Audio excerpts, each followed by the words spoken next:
Mohon maaf, mohon Pak JK lebih baik ngurusin generasi dan masyarakat di sekitar kita yang masih belum termoderasi agama. Masih termakan hasutan-hasutan berjubah agama. Masih termakan oleh hasutan-hasutan politik identitas dan politik agama.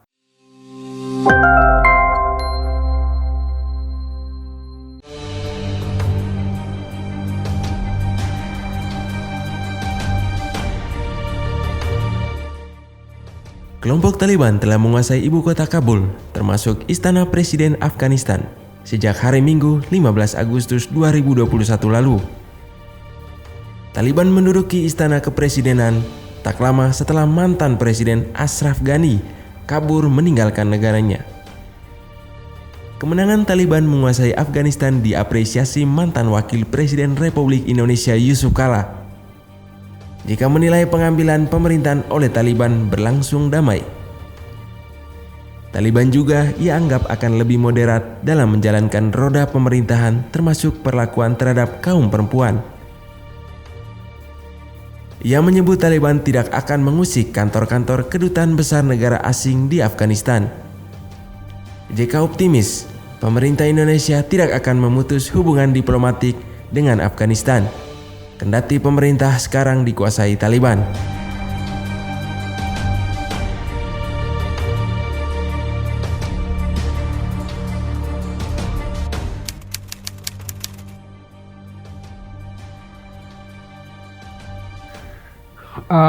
Soal Taliban ini sebenarnya memang punya akar sejarah yang sangat panjang dengan Indonesia ya.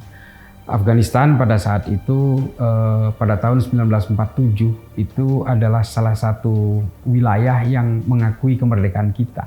Tapi pada saat itu Afghanistan masih berbentuk kerajaan. Pada sekitar tahun 80-an ketika perang dingin antara Amerika dengan Uni Soviet, banyak sekali kelompok-kelompok Islam di dalam negara kita itu mengirimkan anggotanya ke Afghanistan. Bukan untuk apa, mereka untuk berperang di sana. Karena pada saat itu, pada sekitar tahun 80-an itu, Amerika dan Uni Soviet ini terlibat perang dingin. Nah, di bawah Najibullah di Afghanistan itu dikuasai oleh Uni Soviet yang berhaluan komunis.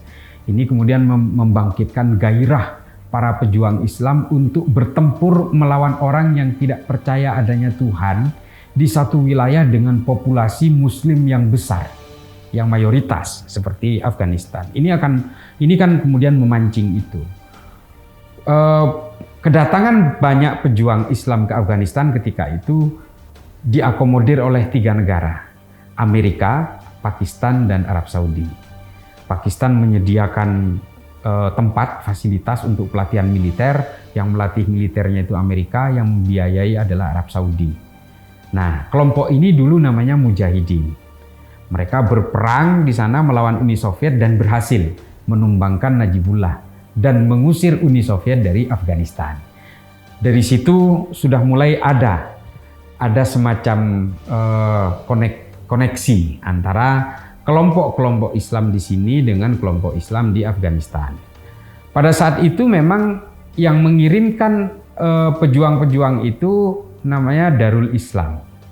Darul Islam ini di sini justru pemberontak NII, Negara Islam Indonesia. Nah, pada awal tahun 90-an, sekitar tahun 92 itu, Darul Islam ini pecah. Dia pecah, Abdullah Sungkar itu mengajak Abu Bakar Ba'asyir untuk membentuk sebuah organisasi namanya Jamaah Islamiyah. Nah, ini cikal bakalnya JI, Jamaah Islamiyah. Nah, sejak saat itu juga melanjutkan programnya Darul Islam, JI mengirimkan anggotanya ke Afghanistan. Bukan untuk belajar agama kalau menurut saya, tapi belajar perang di sana. Nah, nanti di Indonesia sejak tahun 2000 sampai tahun 2009 itu banyak aksi teror di Indonesia yang dimotori oleh JI dan pelakunya itu hampir semuanya alumni Afghanistan. Nah, ini sejarahnya, resiliensi ideologis antara kelompok-kelompok militan Islam di Afghanistan dengan Indonesia, kelompok radikal di Indonesia. Nah, di Afghanistan sendiri sejarahnya itu juga jauh lebih rumit lagi. Mereka itu nggak banyak sukunya, kurang lebih sekitar 7 atau 8. Ada satu kelompok suku yang paling besar namanya suku Pashtun. Nah, suku Pashtun inilah yang menjadi cikal bakal Taliban karena dia mayoritas. Ada beberapa suku kecil-kecil di sana, ya ada suku Uzbek, Tajik, Hazara, Nuristan, macam-macam. Cuma sekitar ada 7 atau 8. Tapi konflik tribalisme di Afghanistan itu memang sudah berakar dan terlibat dalam suatu perebutan kekuasaan. Wilayah-wilayah di sana itu sudah sekitar 40-50 tahun. Nah, ini bedanya sama kita. Nah, ketika Uni Soviet diusir, Najibullah tumbang, kelompok mujahidin sepakat untuk menjadikan Burhanuddin Rabbani dari kelompok mujahidin untuk menjadi pemimpin di Afghanistan. Tapi memang dasar mereka ini sudah terbiasa dengan konflik. Akhirnya mereka itu pecah di dalam. Ada kelompok dari Panzir, dari Northern Alliance, jadi aliansi utara, kelompok-kelompok suku dari utara Afghanistan itu dianggap mungkin dianggap terlalu moderat hingga akhirnya namanya Shah Ahmad Mas'ud itu dibunuh oleh Taliban. Taliban kemudian berkuasa, menggeser Burhanuddin Rabbani tahun 96 sampai 2001. Inilah petaka itu yang terjadi. Taliban menggunakan hukum Islam yang sangat ketat sehingga membuat orang-orang Afghanistan itu terseret dalam traumatik kekejaman yang luar biasa atas nama negara. Nah, ini saya nggak tahu ya kalau narasi yang dibawakan oleh Taliban ketika itu ingin menegakkan syariat Islam. Tapi kalau bagi saya dalam perspektif politik, mereka itu hanya ingin menundukkan rakyat Afghanistan supaya mereka takut terhadap kekuasaan Taliban pada saat itu. Ya, seperti yang saya tulis di beberapa media ya, bahwa ini kan konsep Machiavelli sebenarnya. Jadi kalau ingin suatu kekuasaan itu betul-betul mencengkram suatu negara, maka takut-takutilah ini. Penguasa itu jadilah binatang buas. Rakyat itu harus dicengkram supaya takut, supaya tunduk dengan aturan yang ketat. Nah, itu yang dilakukan oleh Taliban ketika itu. Tapi memang narasinya atas nama syariah Islam. Tapi ini kan kemudian menjadi blunder, menjadi petaka bagi rakyat Afghanistan. Dan ketika mereka ditumbangkan oleh kehadiran tentara Amerika pasca 9/11, karena ternyata kekuasaan Taliban ini juga menjadi satu perlindungan bagi kelompok teroris global yang namanya Al-Qaeda. Jadi mereka itu seolah-olah berbagi tugas. Al-Qaeda ini adalah gerakan teroris ekstremis radikalis global. Taliban itu adalah regional di Afghanistan. Tapi dua-duanya ini saling berafiliasi. Makanya kemudian ketika pasca 9/11 Amerika marah, mereka melakukan deployment ke Afghanistan, membuat airbase di Bagram. Misinya ada dua, menghajar Al-Qaeda sekaligus menumbangkan kekuasaan politik Taliban. Nah, inilah kemudian sejarah itu berulang pada hari ini. Orang Afghanistan tidak mau tahu yang namanya Taliban adalah Taliban yang dia kenal 20 tahun yang lalu. Jadi kita harus hargai ketakutan mereka. Kalau kemudian ada narasi-narasi yang mengatakan seperti Pak JK berbicara bahwa Taliban yang sekarang ini moderat, ini ada juga yang bilang ini faksinya berbeda, bukan Taliban yang dulu, ini baru, ini akan moderat. Tapi kan ketakutan itu tidak bisa dibohongi. Rakyat Afghanistan ini jauh lebih merasakan daripada kita yang hanya ngomong dari kejauhan ribuan kilometer. Ini harus kita hargai. Orang Afghanistan itu akhirnya ketakutan-ketakutan yang dirasakan oleh mereka itu, dia ingin menghindari kekejaman dan kematian dengan mempercepat kematian. Coba bayangkan, mereka itu saking takutnya terhadap Taliban, saking takutnya dipersekusi oleh saudara sebangsanya sendiri, saking takutnya terhadap tanah kelahirannya sendiri, pesawat take off, itu dia duduk di sayapnya sampai akhirnya jatuh dalam keadaan full throttle. Ini kan artinya dia menghindari kematian, tapi dengan mempercepat kematian. Nah, ini miris sekali. Orang-orang di Indonesia hanya melihatnya dari perspektif agama. Oh, ini kejayaan Islam nih, berhasil mengusir kekuatan Barat di bawah Amerika.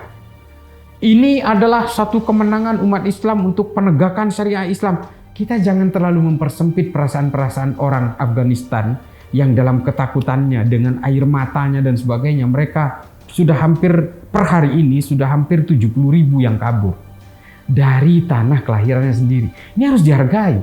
Kita hanya melihat dari seolah-olah ini Islam. Jangan pernah mengidentikan agama dengan satu kekuasaan politik. Kita sudah sering kali tertipu oleh itu. Orang Islam sudah sering kena prank kayak ginian ini. Ketika ISIS timbul pertama kali, wah ini betul-betul khilafah Al-Baghdadi ini adalah cerminan khalifah Islam yang akan membawa Islam kejayaan, menguasai 2 negara, Syria dan Irak dan sebagainya. Dulu ada yang narasi-narasi seperti itu. Tapi setelah kekejaman terjadi, pemenggalan, pembunuhan, brutalitas terjadi, apakah kemudian orang itu akan lupa begitu saja bahwa ini diidentikan dengan Islam? Pada akhirnya agama menjadi pertaruhan. Ini yang tidak boleh terjadi.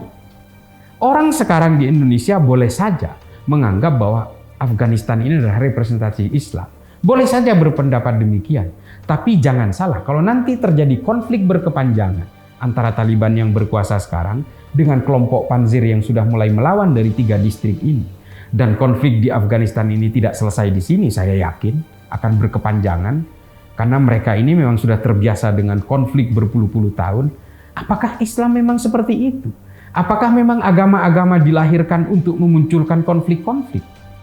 Ini kan efeknya kalau diidentikan kekuasaan politik itu dengan agama, kan begitu efeknya. Apakah agama itu diturunkan oleh Tuhan ke bumi ini hanya untuk membuat manusia takut? Kan enggak juga.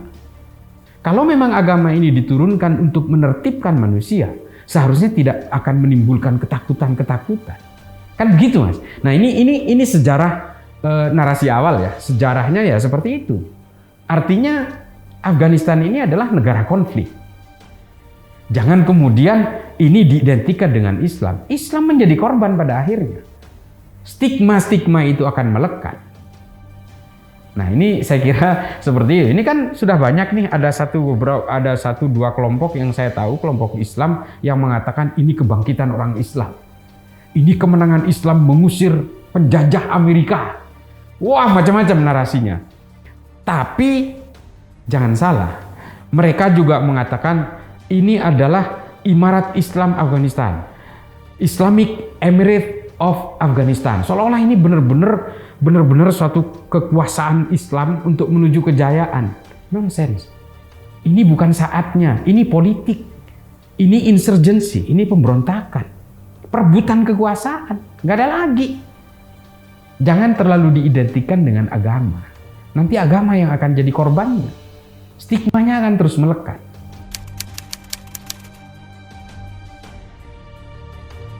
Ya, terus terang memang ini kan persoalan ideologi, Mas. Kalau secara bilateral, Indonesia dengan Afghanistan ini ya sedikit lah. Tidak punya sedikit hubungan bilateral baik dalam bidang ekonomi, finansial, dan sebagainya. Politik juga ya. Karena kita memang Afghanistan itu kalau secara politik, secara geopolitik memang negara yang selalu tidak pernah lepas dari konflik. Artinya memang hubungan bilateral secara ekonomi dengan Indonesia, secara G2G gitu memang sedikit sekali. Tapi ini persoalan ideologi, ini yang bahaya. Karena ideologi ini kan memang tidak ada teritorialnya. Siapapun bisa terinspirasi, siapapun bisa terinisiasi. Nah, ini yang menjadi masalah. Resiliensi Jamaah Islamiyah, organisasi teror di Indonesia, ini memang sangat dekat dengan kelompok-kelompok radikal yang ada di Afghanistan, terutama Al-Qaeda.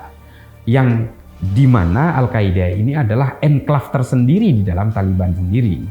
Nah, ini yang menjadi permasalahan. Banyak sekali kelompok radikal pasti memuji Taliban itu. Nah, ini kan bisa menginisiasi atau menginspirasi kelompok radikal di sini, seolah-olah kemenangan mereka adalah kemenangan saya.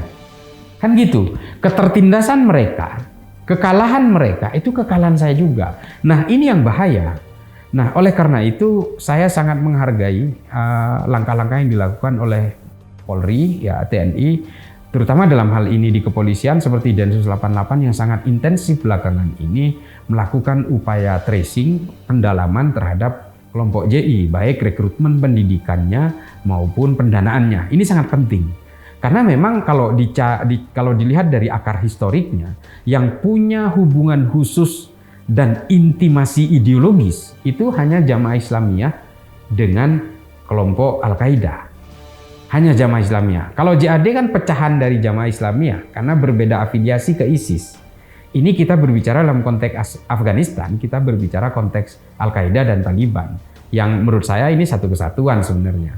Entah Taliban yang sekarang, tapi yang jelas kalau kita ingin menarik garis lurus ideologis, ada, resiliensinya ada, sudah pasti. Apakah kelompok radikal di Indonesia bisa terilhami? Jangankan kelompok Jamaah Islamiyah radikal, orang biasa-biasa saja atas nama agama mereka seolah-olah mengglorifikasi Taliban. Ini kan apalagi kelompok radikal yang memang punya resiliensi ideologi secara langsung. Orang-orang yang nggak tahu apa-apa ini, anak-anak muda ini yang lahir tahun 2000-an, generasi Z, milenial dan sebagainya ini sok tahu soal Taliban. Seolah-olah Taliban ini identik dengan Islam, ini kejayaan Islam. Nggak begitu, sejarahnya panjang. Nah, apalagi kelompok-kelompok teror yang memang sudah terafiliasi sejak puluhan tahun yang lalu. Bisa saja mereka itu terinspirasi oleh kemenangan ini. Makanya kalau saya melihatnya gini, justru masyarakat yang harus kita andalkan untuk jangan pernah memberi ruang kepada kelompok-kelompok radikal di Indonesia. Polisi boleh saja itu melakukan represif, melakukan penangkapan, penindakan, tapi penolakan preemptif dan preventifnya itu kan harus dari masyarakat. Ini yang kita minta dari masyarakat, supaya menolak paham-paham radikal, supaya mereka tidak punya ruang. Kalau kita itu lengah, kalau kita itu selalu diam, tidak berani untuk speak up, mereka itu akan leluasa melakukan rekrutmen. Tangkapan Densus 88 nih Mas, trennya dalam beberapa tahun terakhir ini semakin diisi oleh anak muda dan kaum milenial. Yang terakhir yang 53 orang ini ada kurang lebih 14 orang dari kalangan milenial. Ini kan bahaya. Karena bagaimanapun ada dua hal penting dalam organisasi teror itu, organisasi ekstrim itu. Satu pendanaan, satu rekrutmen. Kalau dua hal ini berhasil dipatahkan oleh masyarakat, bukan polisi ya. Karena masyarakat ini adalah episentrumnya, sasaran sekaligus korbannya masyarakat. Makanya kalau masyarakat bisa mematahkan dua hal ini dari mereka akan mati suri. Mereka tidak akan bisa hidup, kurang lebih seperti itu. Nah makanya ini masyarakat adalah menjadi satu leading sektor di sini untuk berusaha tidak memberikan ruang terhadap kelompok-kelompok radikal, ekstrim maupun terorisme. Itu jelas. Karena Indonesia ini kan penduduknya mayoritas Islam, Afghanistan juga mayoritas Islam. Meskipun ini yang harus diketahui juga, di Afghanistan ini jangan dalam konteks Islam. Islamnya kan banyak, Mas. Kita ini, saya sering ngomong ini ya, kita ini kan sebenarnya bukan pemeluk agama kita ini. Kita ini adalah pemeluk tafsir-tafsir agama kita ini. Kalau sampean tanya saya, Mas Islah ini, Cak Islah ini agamanya apa? Saya bilang Islam, pasti sampean akan nanya lagi, Islam yang mana kan gitu. Nah, di Afghanistan juga terjadi, ada Hanafi, ada Wahabi, ada yang Syafi'i, ada Deobandi, segala macam juga modelnya. Artinya jangan kemudian dibungkus sama seolah-olah mereka juga tidak ada redenominasi di sana. Di kita pun juga ada. Makanya silang pendapat antara Afghanistan di mata orang Indonesia ini macam-macam. Ada Kiai Said beda lagi, ada JK beda lagi, Pak Yusuf Kalla juga beda lagi, macam-macam. Ada kalau kelompok Wahabi, misalnya Wahabi Salafi ya mereka menganggap ya pasti mereka menganggap oh itu bukan bagian dari saya misalnya, macam-macam. Kalau yang Sunni misalnya, oh ya mereka Sunni itu moderat ini segala macam. Tapi kan kita nggak tahu perjalanannya. Sejarah yang akan membuktikan apakah Taliban ini benar-benar akan moderat.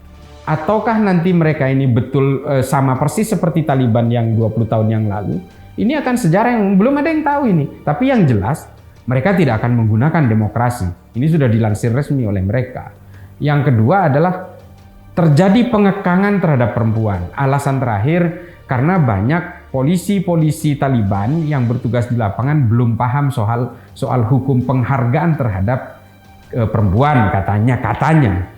Tapi ya mereka sudah menangkap gubernur perempuan dan memang akar sejarahnya ketika kaum fundamentalis ini memegang kekuasaan biasanya korbannya perempuan. Itu sejarah udah banyak. Makanya di Arab Saudi itu yang ateis itu perempuan semua. Rana Ahmad, Rafa Al-Qunun, banyak. Karena memang mereka ini menindas perempuan, kaum fundamentalis ini. Karena Islam ini kan sebenarnya patriarki, Mas. Sama seperti tradisi-tradisi Arab, Yahudi kan juga patriarki semua. Tapi bukan berarti patriarki ini harus diwujudkan dalam bentuk diskriminasi, segregasi dan sebagainya. Meskipun patriarki ya. Ya artinya ini ada sesuatu yang harus diluruskan. Yaitu tadi kalau kata saya sejarah yang akan membuktikan Taliban ini akan seperti apa.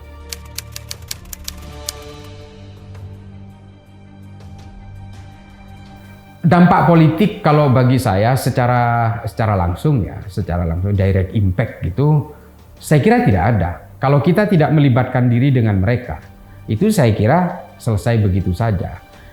Tapi akan terjadi dampak politik apabila kita tidak di sini, masyarakat di Indonesia tidak bisa mengatasi gerakan-gerakan kelompok radikal yang terinisiasi dan terinspirasi oleh kemenangan Taliban di sana.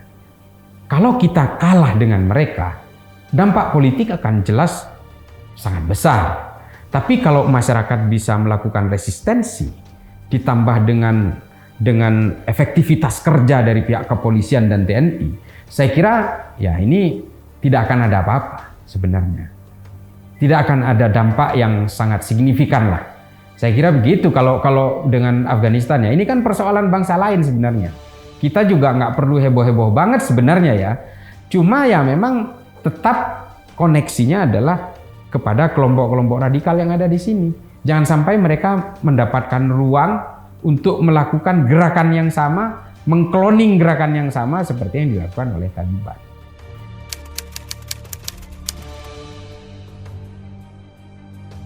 Ini memang saya kadang-kadang juga, terutama Pak JK ya, saya kemarin di salah satu stasiun TV saya sudah bilang bahwa saya kok heran dengan Pak JK. Mengapa dia begitu antusias dengan Afghanistan? Terlebih narasi yang dibawakan kan soal moderasi agama. Mereka yakin, Pak JK yakin Taliban ini akan moderat. Ini saya nggak tahu apanya ini. Maksudnya gini loh, dalam konteks begini. Di negara kita sendiri yang belum termoderasi agamanya itu mungkin jutaan. Sama seperti orang yang, ini mohon maaf, terlepas dari sisi kemanusiaan. Orang kita menggebu-gebu untuk mengalirkan uangnya ke Palestina misalnya. Sementara orang yang bernasib lebih buruk dari kita di sini, di Indonesia, lebih dari Palestina yang lebih buruk ya.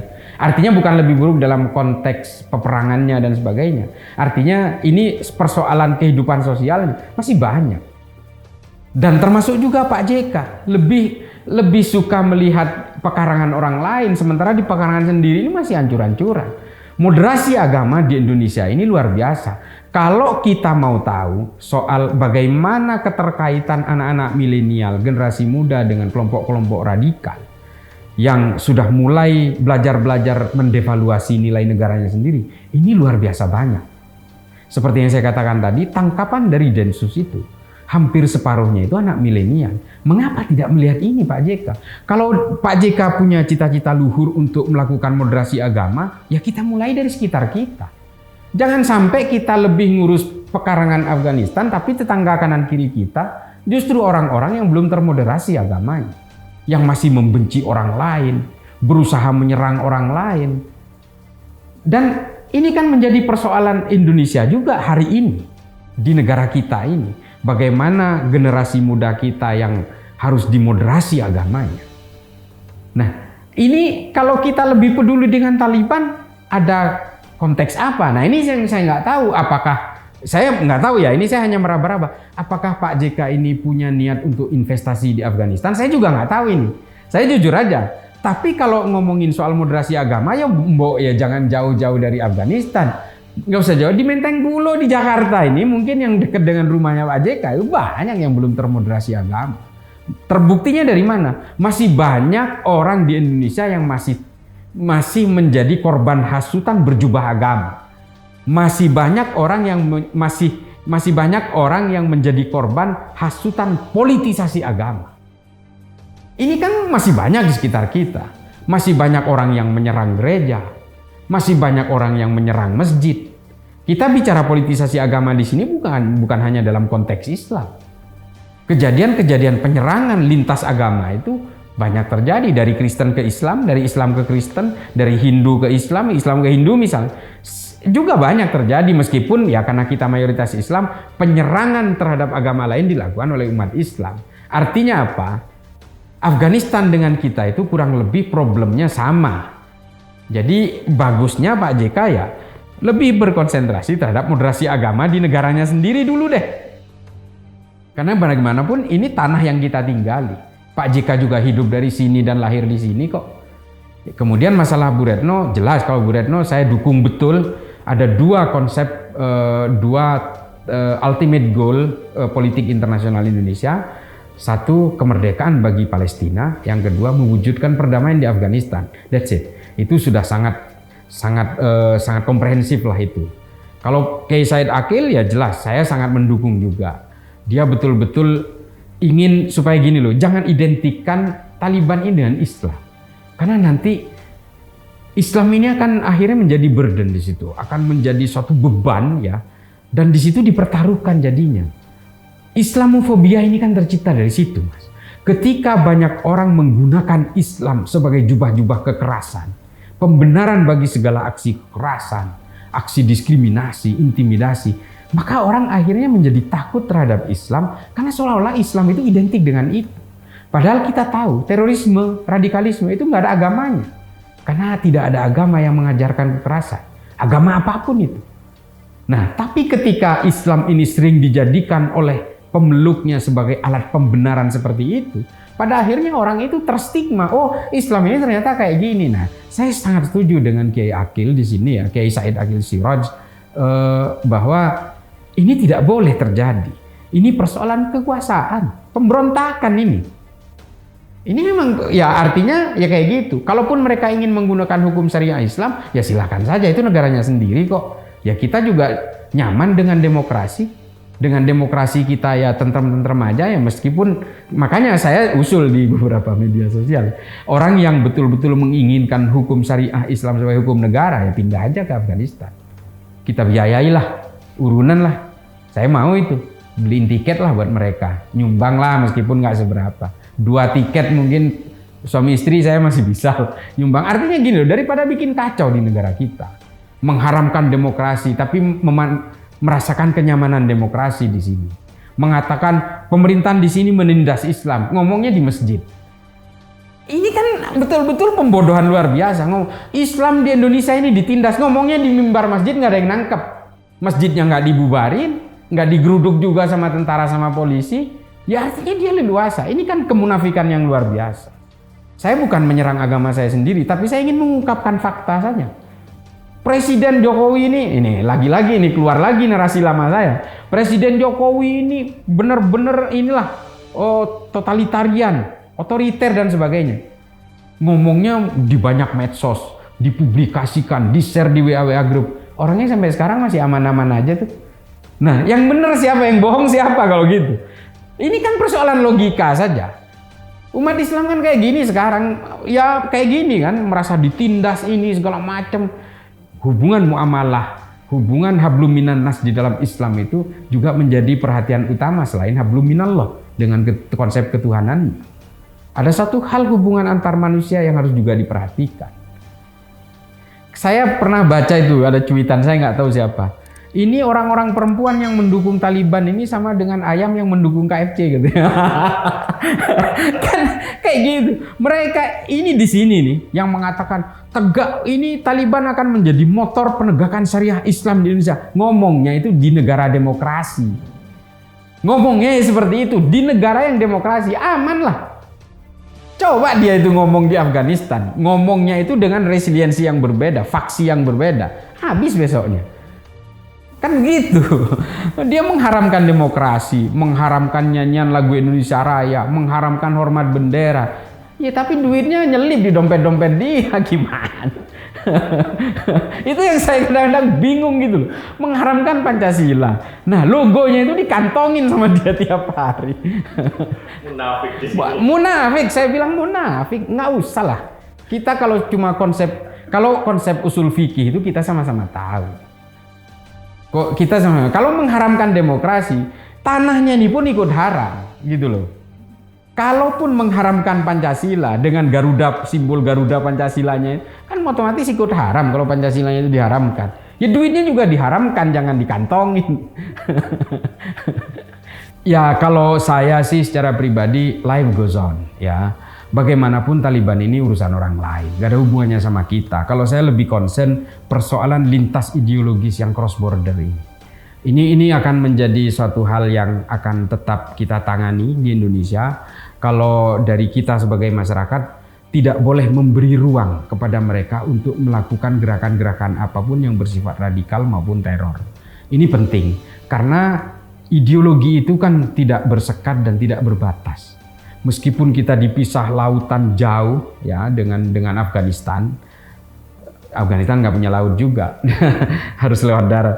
Tapi ideologi ini kan lintas, cross border. Jadi tidak berbatas, borderless malahnya. Jadi kita harus berani melawan, kita harus membangun proteksi-proteksi terhadap ideologi apapun yang ingin mendevaluasi negara ini. Yang ingin menghancurkan negaranya sendiri. Apapun dalihnya, apapun jubahnya. Mau agama kayak, mau politik kayak maupun apapun, kita tolak semua itu. Politisasi agama apalagi, saya selalu paling anti dengan ini. Oleh karena itu, semua penolakan-penolakan terhadap kelompok radikal ini harus dimulai dari masyarakat sebagai sektor hulu. Polisi itu hanya menunggu di hilir. Kalau cuma nangkep doang, nembak doang, capek polisi pasti juga. Makanya masyarakat sebagai leading sektor di hulu itu harus melakukan upaya resistensi, memproteksi diri dari kelompok-kelompok seperti ini. Negara kita ini sudah nyaman sekali. Coba bandingkan dengan negara-negara lainnya. Makanya saya juga kadang-kadang bingung. Jangan dengarkan kata orang-orang yang hanya melihat kejelekan dari pemerintahan sekarang ini. Kita juga harus melihat banyak sekali sisi baiknya. Manusia itu kalau dilihat buruk dan baiknya, itu pasti ada buruknya, tapi juga pasti ada baiknya. Ini penting. Nah, oleh karena itu, kalau kita berkaca ke Afghanistan, kita ini jauh lebih tentram. Lihatlah adegan-adegan miris ketika Kabul sudah mulai mau jatuh ke tangan Taliban. Orang-orang di sana yang dicari itu bukan benteng, bukan istana, bukan bawah tanah, atau bukan rumah berlindung di dalam rumah. Bukan. Yang dicari adalah bandara. Ini exit port. Bandara ini kan exit port. Artinya apa? Orang di sana sudah siap untuk meninggalkan tanah kelahirannya sendiri, tanah airnya sendiri. Ini kan miris. Ketika masyarakat itu sudah tidak mau menginjak tanah kelahirannya sendiri, ini kan sudah failed state. Ini sudah negara gagal. Nah, hal-hal seperti ini yang harus kita sadari bahwa betapa nyamannya, betapa nikmatnya Indonesia ini. Dengan segala sistem ideologi politiknya, dengan Pancasila, dengan UUD 45 dan sebagainya, dengan semua perangkat dan fitur-fiturnya. Ini sudah memberi kenyamanan bagi kita. Apakah kita mau ganti ideologi seperti ini? Kalau ternyata memang sudah terbukti puluhan tahun sampai 76 tahun ini kita sudah bisa hidup dengan tentram, sudah bisa hidup dengan nyaman, damai, berdampingan dalam tenun kebangsaan, kurang lebih seperti itulah ya. Bahasa-bahasa enaknya kan seperti itu. Meskipun ada riak-riak kecil, tapi itu biasa dalam satu bangsa yang besar seperti kita. Nah, kita bandingkan dengan Somalia, Nigeria, Kenya. Coba lagi mana lagi itu? Republik Afrika Tengah, Sudan, Chad, Mali, Libya, Suriah. Belum kita bicara negara-negara yang memang sampai sekarang itu konfliknya belum pernah selesai, bahkan nggak ada pemerintahannya. Pemerintahannya tidak punya legalitas, tidak diakui oleh rakyat. Ini kan miris. Kita di Indonesia dengan Pancasila, dengan pulau-pulau yang berpencar, ratusan suku, bahasa dan sebagainya. Ini kan menjadi suatu berkah buat kita. Jangan lagi kita itu mengikuti anjuran orang-orang yang hanya ingin menjebak kita dalam konflik seperti yang dialami oleh mereka, oleh Afghanistan, oleh negara-negara di Arab dan sebagainya. Jangan terpengaruh itu. Kita hidup dengan entitas bangsa kita dan juga dengan identitas bangsa kita. Saya kira itu, Mas. Kalau saya, pertahankan Pancasila kita ini. Bhinneka Tunggal Ika dan sebagainya. Ini udah nyaman sekali. Nyaman banget. Ngapain kita ngedatengin, mohon maaf ini saya tegas kalau soal ini. Ngapain kita mendatangkan yang namanya ideologi khilafah berusaha ditegakkan di sini, kok mereka nggak mengingat sejarah? Khilafah itu tidak pernah bisa menyatukan bangsa Arab aja sampai sekarang. Tidak pernah bisa menyatukan umat Islam sampai sekarang. Ini harus kita pahami. Kalau memang khilafah ini solusi dari segala hal, kalau memang khilafah ini adalah solusi untuk mempersatukan umat Islam, kalau memang ini solusi bagi seluruh umat manusia, tidak ada satu negara pun yang mau memakai ideologi ini. Dan sampai sekarang tidak bisa menyatukan bangsa Arab, juga tidak bisa menyatukan umat Islam yang berpecah-pecah ini. Makanya jangan omong kosong. Pancasila itu jauh lebih bagus menurut saya, lebih sakti daripada khilafah itu. Jangan ngurusin rumput tetangga. Saya mohon maaf ini, saya terus terang tidak ada tendensi personal atau apapun. Mohon Pak JK, ini lewat media ini, mohon maaf, mohon Pak JK lebih baik ngurusin generasi dan masyarakat di sekitar kita yang masih belum termoderasi agama, masih termakan hasutan-hasutan berjubah agama, masih termakan oleh hasutan-hasutan politik identitas dan politik agama. Ini juga harus diberikan kepada kita, dan ini bahaya. Kalau kita tidak bisa menyelesaikan hari ini sama saja memindahkan konflik-konflik primordial itu ke masa depan.